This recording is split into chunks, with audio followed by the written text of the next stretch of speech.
In today's news, KAMARU Usman shuts down a UFC 310 fight against Shavkat RAHKMONOV. Despite much discussion about accepting a short notice fight against Shavkat, Usman has now come out saying that December is unfortunately a little too soon for him to step into the cage against the undefeated Shavkat RAHKMONOV. Speaking on the Pound for Pound podcast, the former welterweight king explained that he sees the holes in Shavkat's game, yet UFC 310 might be a bit too soon to expose them after all. To be honest, it's a fight that I've looked at, and I know it's definitely a very, very winnable fight, and I know that I can, of all people, go out there and expose what hasn't been exposed in a young, hungry, streaky guy in Shavkat RAHKMONOV. He's very talented, he's very, very good, but I do see the holes, and I think that I can exploit that when that time is right. But December 7th might be a little too early for that time. DRICUS DuPlessis gets ambushed by numerous training partners. Recent footage has emerged of the UFC middleweight champ fending off takedown attempts from 5 training partners simultaneously.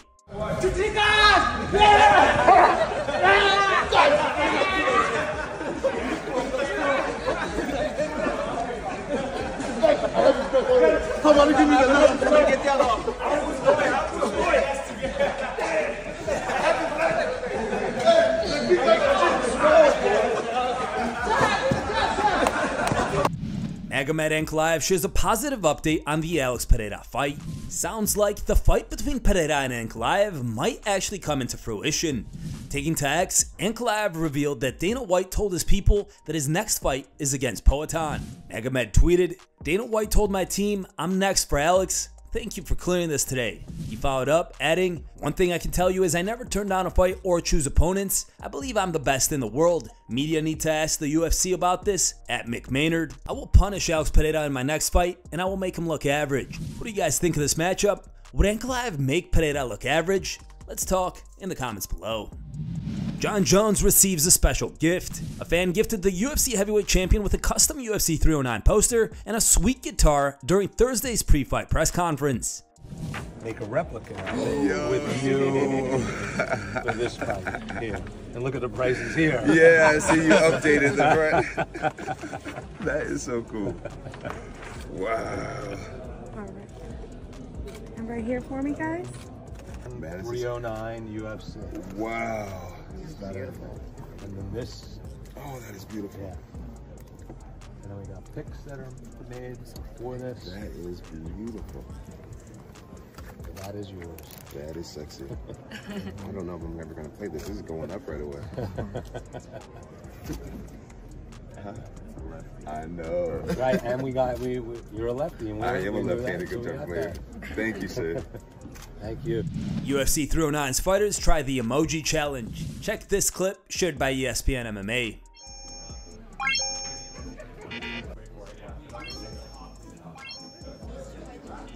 I know, but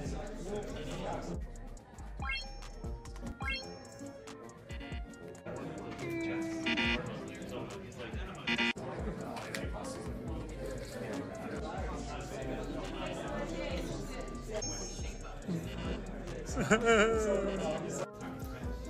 I'm ready to go to the city already. Can you get a pass? I'm not shocked enough. I don't think I'm ever going to do this one. Stipe Miocic runs into Daniel Cormier. The former rivals met in the hotel lobby ahead of Stipe's UFC 309 clash, showing nothing but respect for one another. DC later interviewed Miocic. Stay tuned to DC's YouTube channel to check their conversation. We've added a link to DC's channel below. Hey! Dude, they tried to get me off of the tournament. Dude, I swear to God, the people said that. Tom Aspinall releases new sparring footage. Ahead of UFC 309, the UFC heavyweight king released sparring footage with Glory's heavyweight champion, Rico Verhoeven. You can check the full video on Aspinall's YouTube channel, links in today's video description.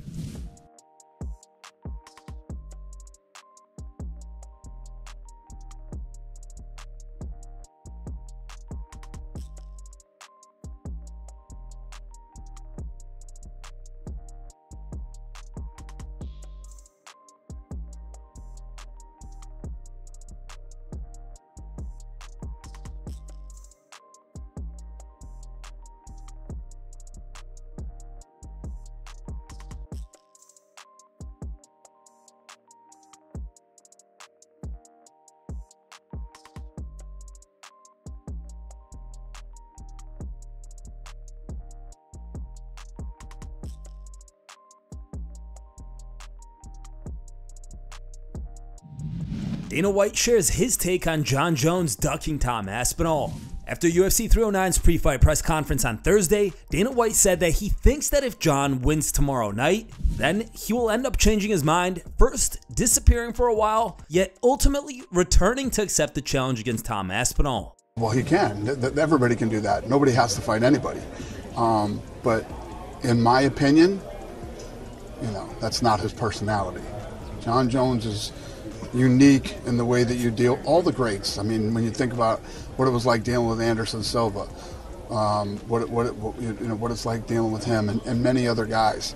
The only one that was the easiest to ever deal with was like Ronda Rousey. Okay, the easiest, smoothest athlete I've ever dealt with in my entire career. But I know how this guy operates. If he goes in and he wins on Saturday night, he'll disappear. You won't hear from him. You won't whatever. And then once that competitive spirit starts to bubble again, he'll reach out. And I cannot see him not wanting to fight Tom Aspinall. So Dana, that's my 2 cents. Dana, Tom Aspinall shares his final prediction for Jones vs. Miocic. Aspinall has remained in high spirits during UFC 309's fight week, despite Jones repeatedly saying he will not fight him next. Now, in an interview with New York Post Sports, Tom shared his official prediction for this weekend's heavyweight title fight. Tom believes people are seriously underestimating Stipe's chances and his ability to knock people out. Yet, despite this threat, Aspinall still thinks that Jones will find a way to win Saturday night. I wouldn't be writing Stipe off, to be honest. I know he's kind of difficult because the UFC in particular, they put out so many good events week after week, and recency bias is like a real thing. Like, a lot of people came into being UFC fans like around the pandemic because it was one of the only sports that was still going. So Stipe hasn't really fought in the pandemic apart from once. I think right at the beginning he got knocked out. So it's difficult for these kind of newer fans to kind of remember who he is. But that doesn't take away from the fact that he's a heavyweight and he's got serious power. Like, in his hands, he can knock anybody out. So I wouldn't be surprised if Stipe won. Do I favour him in the fight? Probably not, to be honest. I think that John's going to win. But I wouldn't be surprised if Stipe did land one and potentially dropped him.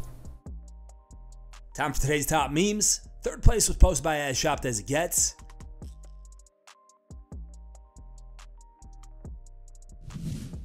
Second place was posted by Beneficial Remote 773. And the top pick was posted by Daily Dose MMA.